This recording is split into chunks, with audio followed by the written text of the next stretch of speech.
If you find yourself stuck in that hunchback, rounded shoulder posture, and you wanna fix that, then you're gonna wanna stick around for this video. I've got 5 simple and effective exercises that are gonna help you unwind and open up that posture. So first thing, posture is not a destination, it is dynamic. So if you think you're gonna fix your rounded shoulders by standing up straight and throwing those shoulders back and puffing out the chest every once in a while, that's not gonna cut it. The truth is, it's going to take time and effort to gradually come out of this compressed, closed off posture into this more open and expressed posture. The good news is that you can accomplish this in about 10 to 15 minutes a day through some simple exercises and stretches. Now, there are a ton of exercises that you could do, but in this video, I'm gonna be sharing 5 that have consistently worked for me. By doing these exercises consistently, I've been able to improve my overall posture and increase my mobility, which provides me with more options when it comes to my posture and movement. And that really is the goal here. More options and more ability to move freely instead of getting stuck in these compressed positions. Feel free to follow along with me as I go through these exercises so you can get more familiar and start opening up that posture. You don't need any equipment, just a little space to move around. So first move we're getting into is the shoulder mill, which is one of my favorite movements for mobilizing the shoulder joints. We also get some good awareness on everything that attaches and feeds in through the shoulder joints, and also some good awareness through the rib cage and the torso. A couple things to focus on here. I'm gonna plant my thumb right underneath the collarbone with my wrist extended. That wrist extension is gonna be key. If you don't have the mobility for this, just go ahead and bring the thumb away and you can float it in this movement. Then we're going to scoop up through the elbows and we're gonna make sure that the shoulders stay down, not shrugging up here. So I still have some depth in my back. So if I flare my ribs, I lose the ribs in the back. So I wanna make sure I got those big back ribs, but I'm still extending through the heart. Reach up through the elbows. Wanna make sure we're not flaring that rib cage, keeping things down, and then pulling down, kind of like that pull up, right? So if you're feeling really tight through this and you're feeling maybe some compensation through the spine or the rib cage, slow it down, breathe, and allow the movement to gradually get bigger. After that one, especially with the wrist extension, I'm usually getting some good activity through the bicep and the forearm. So a good idea to just wiggle things out. Next, we're gonna come on down to the ground for crab shoulder extension. Really take it easy, especially if you're tight through the chest and the shoulders. You can gradually work into more ranges of motion as we progress. The crab position alone is going to promote some of that extension through the heart, opening up the chest, opening up the shoulders. I want a neutral position through my hands, neutral position through the shoulders, maybe even a little internal rotation through the shoulders. And then with that, scoot the butt towards the heels. It might look like I'm a little caved in through the shoulders and the chest here, but I'm able to stretch some of that stuff that's tight here. And then that last piece is going to be this slight extension while driving through my hands through the heart. Rather than flinging back through the shoulders and trying to pinch the shoulder blades together as tightly as possible, drive through the hands and lift the sternum and allow that stretch to open you up. Taking some nice breaths. As you start to open up, you can walk your feet out further and scoot your butt further towards your heels.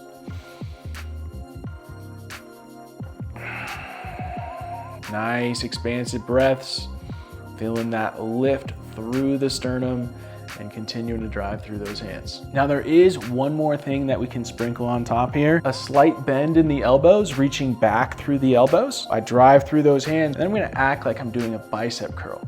So I'm gonna hold that bicep curl and breathe. Continuing to drive those elbows back.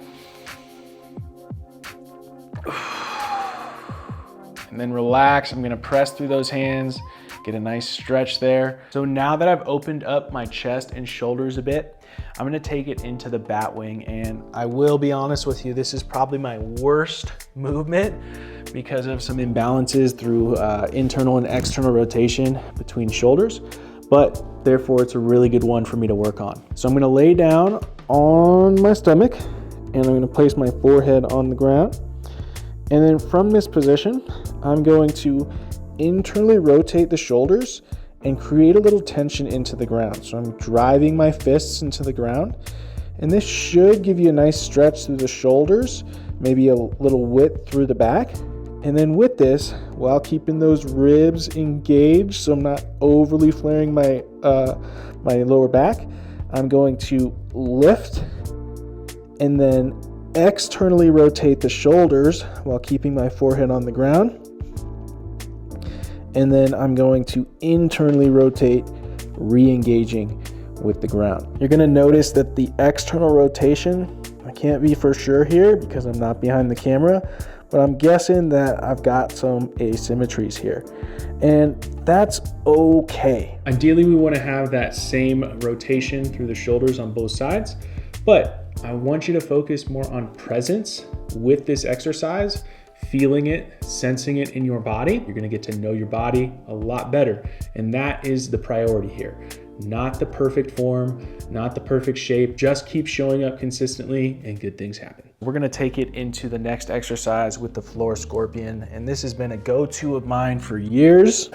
I'm going to slide my hand in and I can just simply roll over to one side and get a nice passive stretch here. You can notice that I can work through internal and external rotation through the shoulder.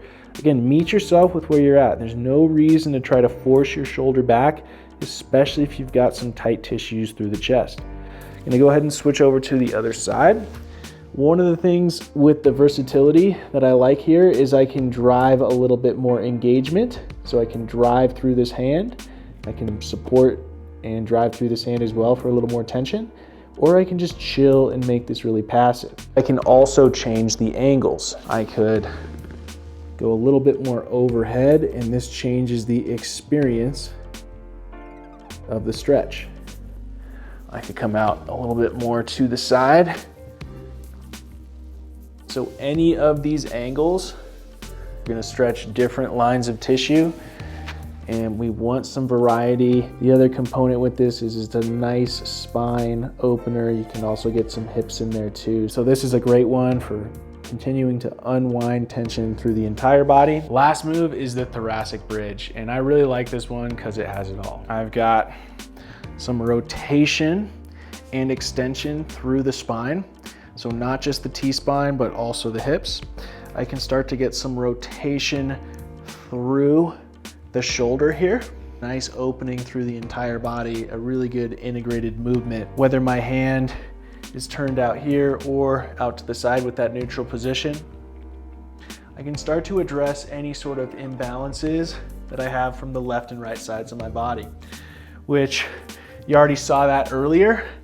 And I want the ability to load through the ground to work through that. That's gonna be a great way for me to address that and integrate any sort of rotation through the shoulder into the movement. So let's break down the form. You're gonna end up in that crab position once again, and you can scoot the butt towards your heels, back towards your hands, and find something nice in the middle.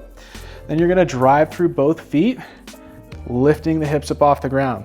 Place the left hand on the heart, and then drive through the right hand, extending through the hips, so you got this nice rotation. If this feels good, stay there. If you want to add a little bit more to it, you could point those fingertips back and externally rotate the shoulder. Look down at the hand or look down at the ground. Bring those hips down and then switch over to the other side. Right hand comes to the heart, lift the hips, drive through the hand, externally rotate that shoulder. A little glute squeeze action, and come on down.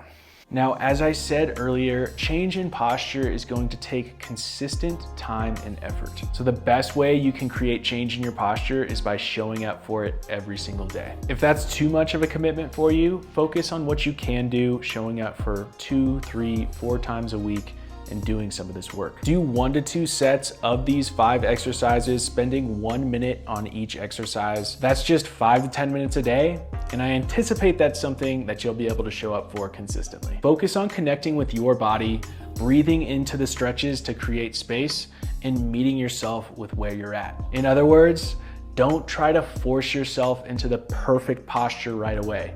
It doesn't exist, so gradually work into these and stay consistent. You do this and you will absolutely make improvements to your posture, to your mobility, and most importantly, how you feel throughout your day. I anticipate you'll feel more open, more stacked, and connected with your body. And that frees up a bunch of energy for everything else that you want to focus on in your life. That's all I've got for you in this one. If you found it valuable, be sure to like the video and subscribe to Smoov for more videos just like this one. Feel free to let me know which exercise worked the best for you in the comments below. I'll see you next time. Stay smooth.